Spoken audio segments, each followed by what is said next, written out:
Sugar મિલની ચૂંટણી પ્રક્રિયા શરૂ થઈ છે, જ્યાં ઓલપાડ પ્રાંત કચેરી ખાતે ઉમેદવારોનો જમાવડો થયો હતો। ઉમેદવારી ફોર્મ ભરવા માટે મોટી સંખ્યામાં અહીં ભીડ ઉમટી પડી।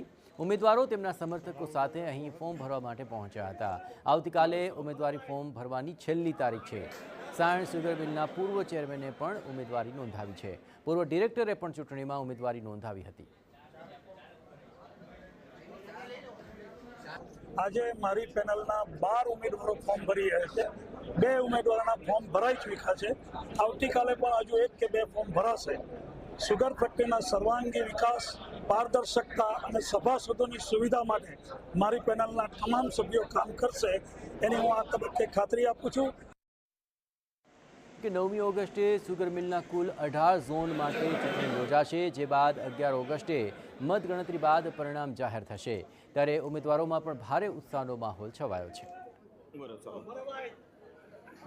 મારી કોઈ પેનલ નથી, મારી ફક્ત એક જ પેનલ છે। મારો ખેડૂતનો દીકરો, ખેડૂત પુત્ર એ મારો પેનલનો પ્રમુખ છે।